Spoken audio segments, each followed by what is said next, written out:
Good morning, boys and girls. Today we're on Little House on the Prairie, chapter 15, Fever and Ague. Now blackberries were ripe in the hot afternoons, Laura went with Ma to pick them. The big black juicy berries hung thick in briar patches in the creek bottoms. Some were in the shade of trees and some were in the sun, but the sun was so hot that Laura and Ma stayed in the shade. There were plenty of berries. Deer lay in the shady groves and watched Ma and Laura. Blue jays flew at their sunbonnets and scolded because they were taking the berries. Snakes hurriedly crawled away from them, and in the trees the squirrels woke up and chattered at them. Wherever they went among the scratchy briars, mosquitoes rose up in buzzing swarms. Mosquitoes were thick in the big ripe berries, sucking the sweet juice, but they liked to bite Laura and Mary as much as they liked to eat blackberries. Laura's fingers and her mouth were purple-black with berry juice. Her face and her hands and her bare feet were covered with briar scratches and mosquito bites, and they were spattered with purple stains, too, and where she had slapped at the mosquitoes. But every day they brought home pails full of berries, and Ma spread them in the sun to dry. Every day they ate all the blackberries they wanted, and next winter they could have dried blackberries to stew. Mary hardly ever went to pick blackberries. She stayed home in the house to mind baby Carrie, because she was older. In the daytime, there were only one or two mosquitoes in the house, but at night, if the wind wasn't blowing hard, mosquitoes came in thick swarms. On still nights, Pa kept piles of damp grass burning all around the house and the stable. The damp grass made a smudge of smoke to keep the mosquitoes away. But a good many mosquitoes came anyway. Pa could not play his fiddle in the evenings because so many mosquitoes bit him. Mr. Edwards did not come visiting after supper anymore because the mosquitoes were so thick in the bottoms. All night Pet and Patty and the colt and the calf and the cow were stamping and swishing their tails in the stable, and in the morning Laura's forehead was speckled with mosquito bites. "This won't last long," Pa said. "Fall's not far away, and the first cold wind will settle 'em." Laura did not feel very well. One day she felt cold even in the hot sunshine, and she could not get warm by the fire. Now, boys and girls, do you know what that means when you feel cold even though it's hot outside? You're right, it means you have a fever. Ma asked why she and Mary did not go out to play, and Laura said she didn't feel like playing. She was tired and she ached. Ma stopped her work and said, "Where do you ache?" Laura didn't exactly know. She said, "I just ache. My legs ache." "I ache too," Mary said.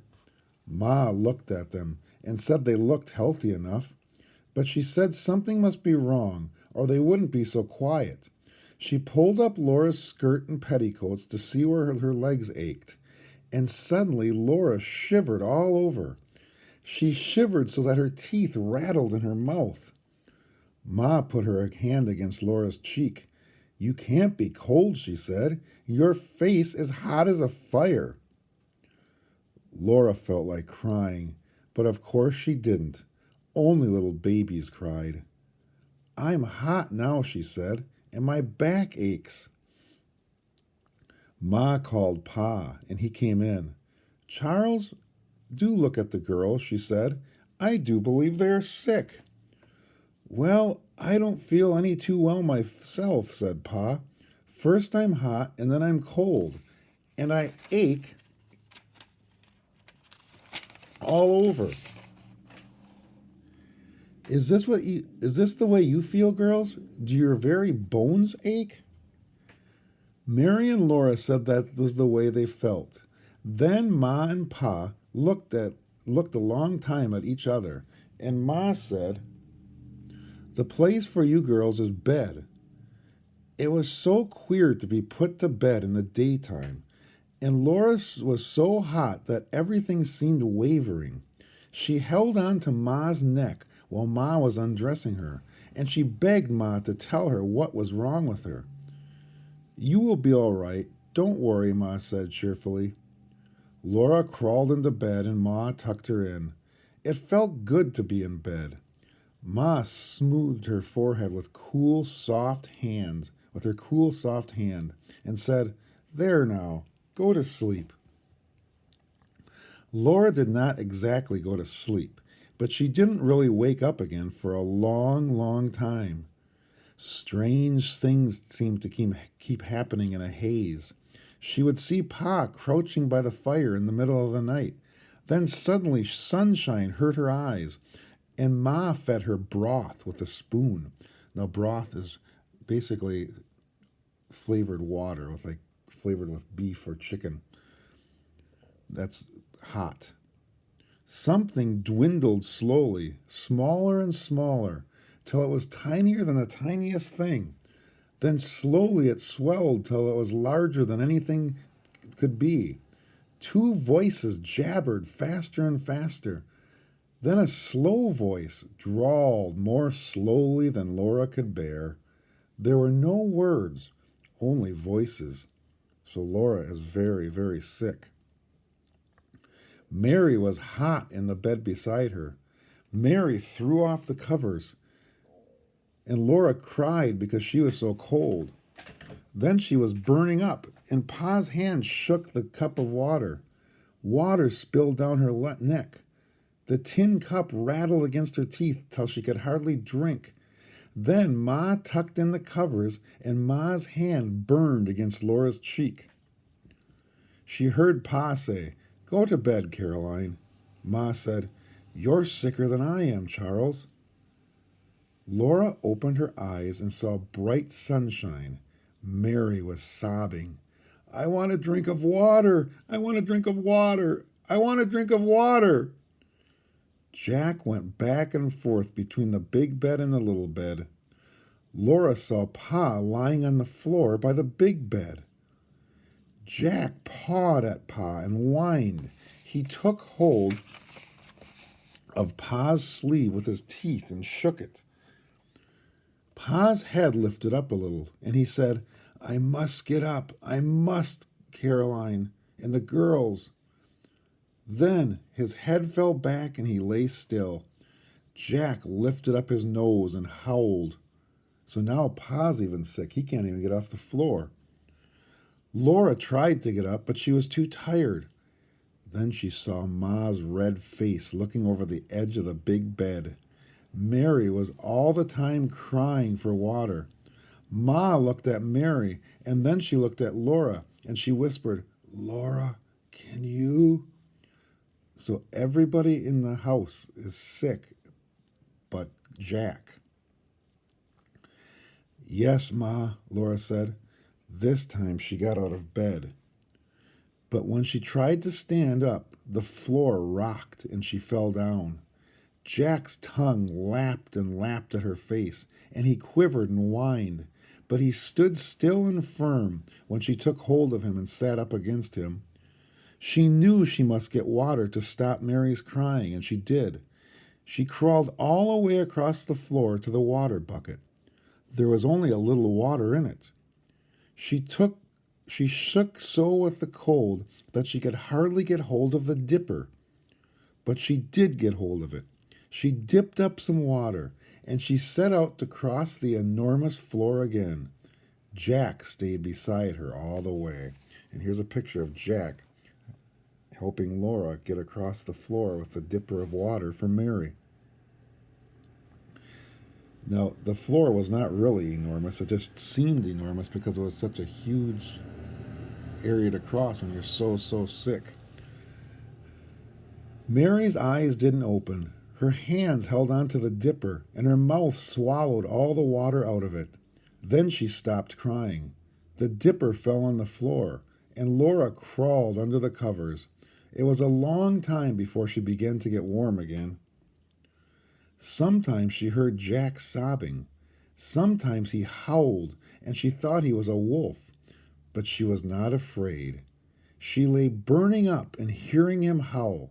She heard the voices jabbering again, and the slow voice drawling, and she opened her eyes and saw a big black face close above her face. It was coal black and shiny. Its eyes were black and soft. Its teeth shone white in a thick, big mouth. This face smiled, and a deep voice said softly, "Drink this, little girl." An arm lifted under her shoulders, and a black hand held a cup to her mouth. Laura swallowed, a bitter swallow, and tried to turn her head away, but the cup followed her mouth. The mellow, deep voice said again, "Drink it. It will make you feel well." So Laura swallowed the whole bitter dose. When she woke up, a fat woman was stirring the fire. Laura looked at her carefully, and she was not black. She was tanned like Ma. "I want a drink of water, please," Laura said. The fat woman brought it at once. The good cold water made Laura feel better. She looked at Mary asleep beside her. She looked at Pa and Ma asleep in the big bed. Jack lay half asleep on the floor. Laura looked up again at the fat woman and asked, "Who are you?" "I'm Mrs. Scott," the woman said, smiling. "There now. You feel better, don't you?" Now remember, Mr. Scott came to help Pa dig the well. So this is Mrs. Scott. She's helping the Ingalls as well, Mr. Scott's wife. "Yes, thank you," Laura said politely. The fat woman brought her a cup of hot prairie chicken broth. "Drink it all up like a good child," she said. Laura drank every drop of the good broth. "Now go to sleep," said Mrs. Scott. "I'm here to take care of everything till you're all well." Next morning, Laura felt so much better that she wanted to get up. But Mrs. Scott said she must stay in bed until the doctor came. She lay and watched Mrs. Scott tidy the house and give medicine to Pa and Ma and Mary. Then it was Laura's turn. She opened her mouth, and Mrs. Scott poured a dreadful bitterness out of a small folded paper onto Laura's tongue. Laura drank water and swallowed and swallowed and drank again. She could swallow the powder, but she couldn't swallow the bitterness. Then the doctor came, and he was the black man. Laura had never seen a black man before, and she could not take her eyes off Dr. Tan. He was so very black. She would have been afraid of him if she had not liked him so much. He smiled at her with all his teeth. He talked with Pa and Ma and laughed, a rolling, jolly laugh. They all wanted him to stay longer, but he had to hurry away. Mrs. Scott said that all the settlers up and down the creek had fever and ague. There were not enough well people to take care of the sick, and she had been going from house to house, working day and night. "It's a wonder you ever lived through," she said. "All of you down at once. What might have happened if Dr. Tan hadn't found them she didn't know?" Dr. Tan was a doctor with the Indians. He was on his way north to Independence when he came to Pa's house. It was a strange thing that Jack, who hated strangers and never let one come near the house until Ma or Pa told him to, had gone to meet Dr. Tan and begged him to come in. Well, maybe Jack saved the Ingalls family, boys and girls. "And here you all are, more dead than alive," Mrs. Scott said. Dr. Tan had stayed with them a day and a night before Mrs. Scott came. Now he was doctoring all the sick settlers. Mrs. Scott said that all this sickness came from eating watermelons. She said, "I've said 100 times if I said once that watermelons—" "What's that?" Pa exclaimed. Who's got watermelons? So here's a picture of Dr. Tan and Mrs. Scott, and here's Ma and Pa. And here's Mrs. Scott giving Mr. Ingalls the medicine. And Mrs. Scott says that the watermelons caused the sickness. Mrs. Scott said that one of the settlers had planted watermelons in the creek bottoms, and that every soul who had eaten one of those melons was down sick that very minute. She said that she had warned them, but no, she said, there was no arguing with them. They would eat those melons, and now they're paying for it. I haven't tasted a good slice of watermelon since Hector was a pup, said Pa. Next day he was out of bed. The next day Laura was up. Then Ma got up, and then Mary. They were all thin and shaky, but they could take care of themselves. So Mrs. Scott went home.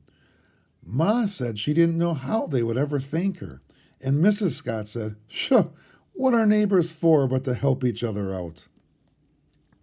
Pa's cheeks were hollow, and he walked slowly. Ma often sat down to rest. Laura and Mary didn't feel like playing. Every morning they all took those bitter powders. But Ma still smiled her lovely smile, and Pa whistled cheerfully. "It's an ill wind that doesn't blow some good," he said. He wasn't able to work, so he could make a rocking chair for Ma. He bought some slender willows from the creek bottoms, and he made the chair in the house. He could stop any time to put wood on the fire or lift a kettle for Ma. First he made 4 stout legs and braced them firmly with cross pieces. Then he cut thin strips of the tough willow skin just under the bark. He wove the strips back and forth, under and over, till they made a seat for the chair. He split a long, straight sapling down the middle. He pegged one end of half of it to the side of the seat, and curved it up and over and down, and pegged the other end to the other side of the seat. That made a high, curved back to the chair. He braced it firmly, and then he wove the thin willow strips across, up and under and up and down, and over each other till they filled the chair back. With the other half of the split sapling, Pa made arms for the chair. He curved them from the front of the seat to the high chair back, and he filled them in with wood woven strips. Last of all, he split a larger willow, which had grown in a curve. He turned the chair upside down, and he pegged the curved pieces of its legs to make the rockers. And the chair was done. Then they made a celebration. Ma took off her apron and smoothed her brown hair. She pinned her gold pin in the front of her collar. Mary tied the string of beads around Carrie's neck. Pa and Laura put Mary's pillow on the chair seat and set Laura's pillow against its back. Over the pillows, Ma spread the quilt from the little bed. Then he took Ma's hand and led her to the chair, and he put baby Carrie in her arms. Ma leaned back in the softness. Her thin cheeks flushed, and her eyes sparkled with tears, but her smile was beautiful. The chair rocked her gently, and she said, "Oh, Charles, I haven't been so comfortable since I don't know when." Then Pa took his fiddle, and he played and sang to Ma in the firelight. Ma rocked, and baby Carrie went to sleep, and Mary and Laura sat on their bench and were happy. The very next day, without saying where he was going, Pa rode away on Patty.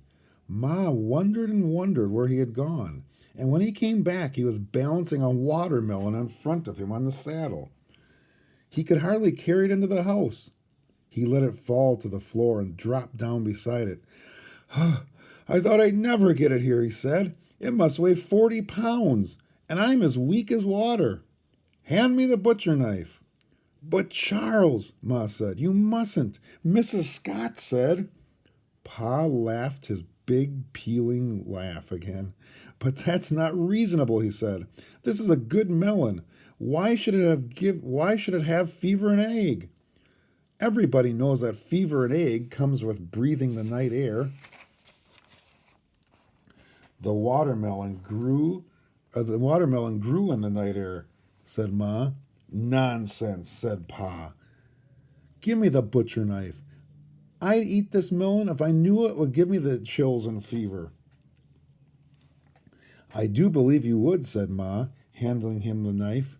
It went into the melon with a luscious sound.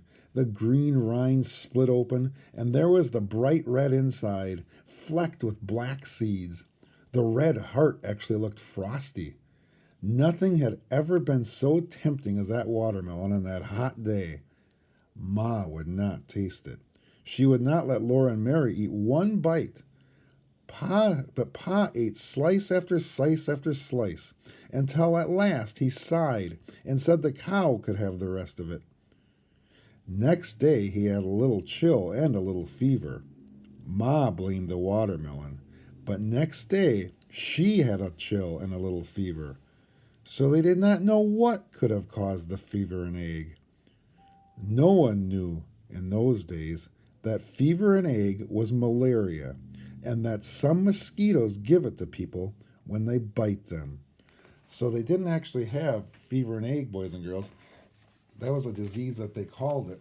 But what they actually had was a disease called malaria. And in the early 1900s, a doctor named Dr. Jonas Salk discovered a cure for malaria, and we call it today penicillin. And a lot of penicillin is an antibiotic that people take for many different things like strep throat. But that's what they actually had, malaria. And malaria comes from mosquitoes. It doesn't come from watermelons. Remember earlier in the chapter, they talked about how they were being bit by mosquitoes? I just wanted to show you this real quick, boys and girls. Here's a map that kind of shows you where some things are. I think we can see this here.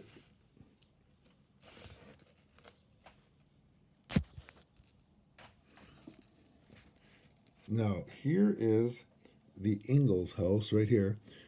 Here's their well. Here's their barn that Pa built with Mr. Edwards. And here is the Indian trail that the Indians came on. Here's the creek. Here's the creek that Pa goes to get the watermelon, and he used to go for water. Now, Dr. Tan, remember, he's the one that saved the Ingalls. He's the doctor that came. His cabin's up this way. Here is Mr. Edwards' cabin, and this is the way to Independence.